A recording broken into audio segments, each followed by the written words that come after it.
ना काम था ना पैसा, मजबूरी में आकर उसे अपनी बीवी के गहने बेचने पड़े। मकान मालिक ने घर से बाहर निकाल दिया, इसलिए रातें उसे बस स्टॉप पर रहकर गुजारनी पड़ी। अपनी भूख मिटाने के लिए उसे $25 में अपना फेवरेट कुत्ता तक बेचना पड़ा। लेकिन एक दिन उसने मोहम्मद अली का मैच देखा, उससे इंस्पायर होकर 20 घंटे लगातार बैठ के उसने स्क्रिप्ट लिखी और स्क्रिप्ट को लेकर एक प्रोड्यूसर के पास गया। उस प्रोड्यूसर को स्क्रिप्ट इतनी पसंद आई कि वो उसके लिए $1,25,000 देने को तैयार था। लेकिन इस बंदे ने शर्त रख दी कि इस मूवी में लीड रोल वही करेगा, जो कि प्रोड्यूसर को नागवार था। उस प्रोड्यूसर ने उसे कहा कि मैं तुम्हें $2.5 लाख देने को तैयार हूं स्क्रिप्ट के लिए, लेकिन वो बंदा टस से मस नहीं हुआ। फाइनली उसे हीरो बनाया गया उस मूवी में और मूवी को रिलीज किया गया। उस मूवी का नाम था रॉकी, जो कि सुपर हिट साबित हुई। बंदे का नाम है सिल्वेस्टर स्टेलोन। जिस बंदे को $25 के लिए अपना कुत्ता बेचना पड़ गया था, आज वो $500 मिलियन का मालिक है ना इंस्पायरिंग बात।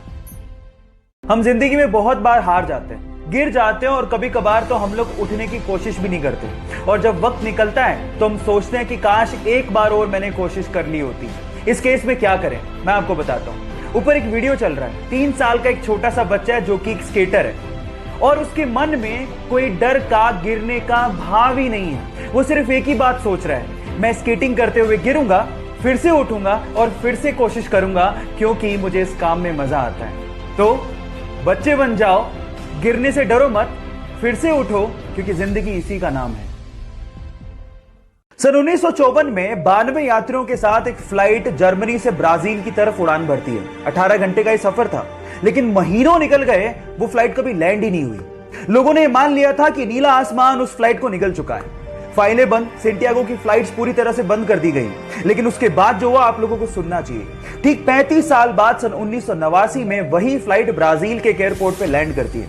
वहां की अथॉरिटीज ने पायलट से कांटेक्ट करने की कोशिश करी, लेकिन कोई जवाब ही नहीं मिला। उसके बाद वो लोग फ्लाइट पे चढ़े, लेकिन जो उन्होंने देखा वो हैरान कर देने वाला था। सिर्फ उन लोगों के कंकाल कुर्सी की पेटियों के साथ बंधे हुए थे। जब वो कॉकपिट की तरफ भागे तो पायलट के भी कंकाल ही बंधे हुए थे।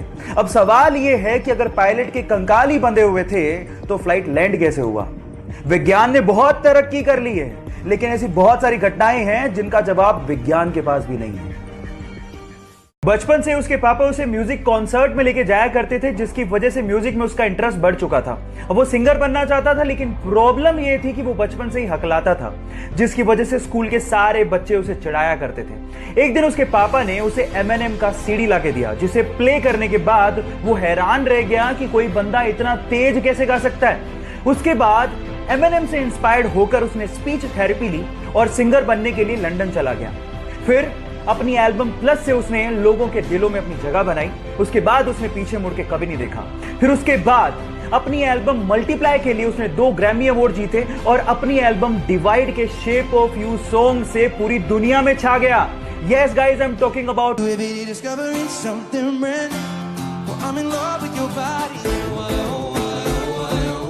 गाइस, वो तो इंस्पायर होके वर्ल्ड फेमस हो गया। आपका इंस्पिरेशन कौन है? चैट में लिखना मत भूलिएगा। आप लोगों के एग्जाम इंपॉर्टेंट हैं, लेकिन आपकी जिंदगी से इंपॉर्टेंट नहीं है।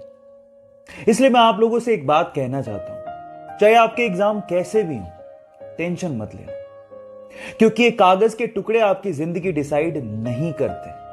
हां, अपना 200% दो, लेकिन टेंशन मत लो। और एक बात मैं आपके पेरेंट्स से भी कहना चाहता हूं, आप लोगों ने अपने बच्चे को 90% लाओगे तो ये दूंगा, 95% लाओगे तो ये दूंगा, ये कहा होगा। सही है, गलत नहीं है, लेकिन उसे ये भी कहो कि अगर नहीं आते या तू फेल हो जाता है तो भी मैं तेरे साथ खड़ा रहूंगा। आपके बच्चे आपका गर्व हैं, उनका साथ दो, क्योंकि एक दिन वो आपका नाम जरूर रोशन करेंगे। पंजाब के बठिंडा के एक छोटे से गांव से निकला हुआ यह लड़का, जो अपनी गायकी से उस्ताद नुसरत फतेह अली खान साहब की याद दिलाता है, रातों रात इंडियन आइडल 11 का खिताब जीत के सुपरस्टार बन गया। लेकिन यह सफर उसके लिए इतना आसान नहीं था। बचपन में ही ऐसे में पिताजी की मृत्यु हो गई। अपनी मां को और घर को सहारा देने के लिए उसे बूट पॉलिश तक करना पड़ा। बिना तालीम के उस्ताद नुसरत फतेह अली खान साहब के गाने सुन सुनकर उसने गायकी सीखी और उसके बाद उसने इंडियन आइडल में पार्टिसिपेट किया। लेकिन ये लाइमलाइट में तब आया जब आनंद महिंद्रा ने उसके एक वीडियो को ट्विटर पे शेयर किया।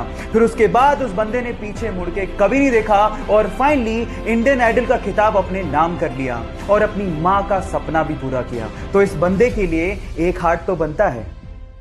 जब वो अपनी पहली सोलो मूवी रिलीज रॉकी का इंतजार कर रहा था तो उसके 3 दिन पहले उसकी मां का देहांत हो गया। वो अपनी मां से बहुत ज्यादा प्यार करता था। इस गम को भुलाने के लिए उसने ड्रग्स का सहारा लेना शुरू कर दिया, लेकिन ड्रग की लत ने उसे मार दिया। 2 साल तक ड्रग की लत को छुड़ाने के लिए वो यूएस रहा, लेकिन उसके बाद जब उसने कमबैक किया तो खलनायक जैसी मूवी में अपनी एक्टिंग का लोहा मनवा दिया। लेकिन प्रॉब्लम्स यही खत्म नहीं हुई। 1993 के बम धमाकों में अवैध हथियार रखने के चक्कर में उसे जेल भेज दिया गया।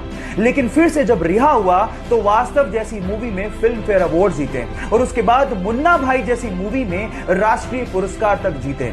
लेकिन प्रॉब्लम्स यही खत्म नहीं हुई। 2013 में अदालत ने उसे फिर से दोषी पाया और 5 साल की कैद की सजा सुना दी। इतने उतार चढ़ाव देखने वाले हमारे संजू बाबा आज भी अपनी एक्टिंग के दम पर बॉलीवुड में अपना एक अलग मुकाम बनाए हुए हैं। तो अपने संजू बाबा के लिए एक लाइक तो बनता है।